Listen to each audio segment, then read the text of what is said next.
Jusqu'ici, nous avons vu que des paramètres obligatoires. Mais en vérité, tous les paramètres des fonctions n'ont pas besoin d'être obligatoires. Imaginez une fonction complètement inutile et purement académique pour additionner les choses. Nous allons l'appeler ajouter. Ajouter A plus B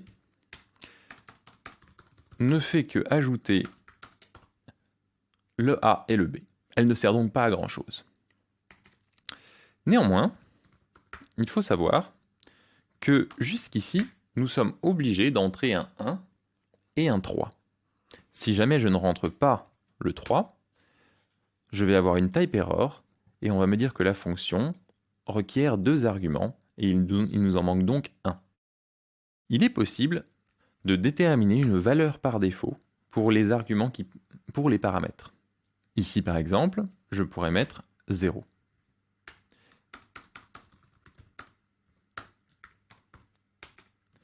Ainsi, si je ne mets que 2, et que j'omets le paramètre b, je vais avoir ici 2 plus 0, et donc ma fonction fonctionnera toujours. Néanmoins, si j'omets a, cela reste un problème. Je peux donc également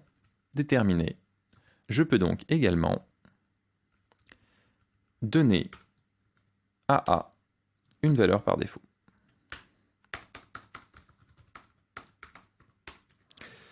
Ainsi, je peux passer 0 paramètre, 1 paramètre ou 2 paramètres à loisir. Il est même possible de choisir quel paramètre est représenté par quoi.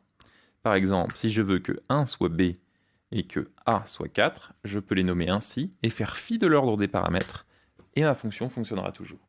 C'est assez pratique.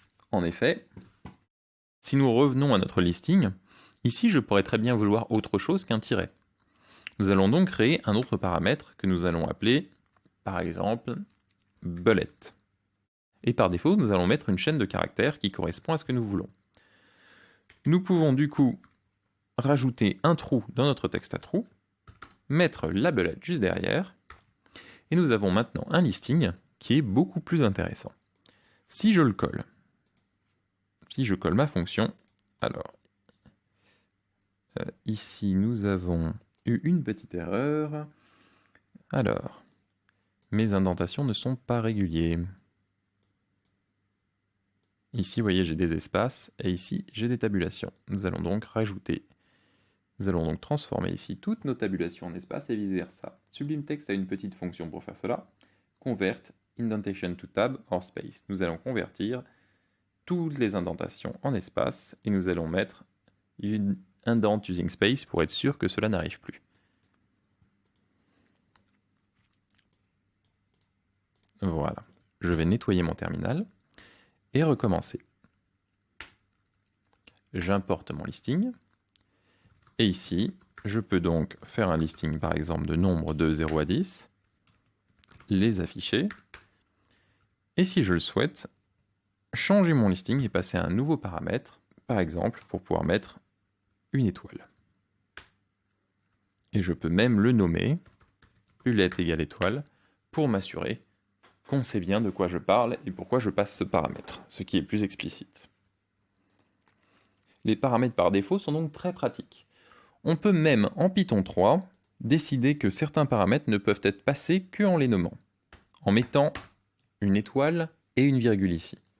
Ainsi, si je sors de Python et que je recommence à importer mon listing, ceci va fonctionner, mais ceci ne fonctionnera pas.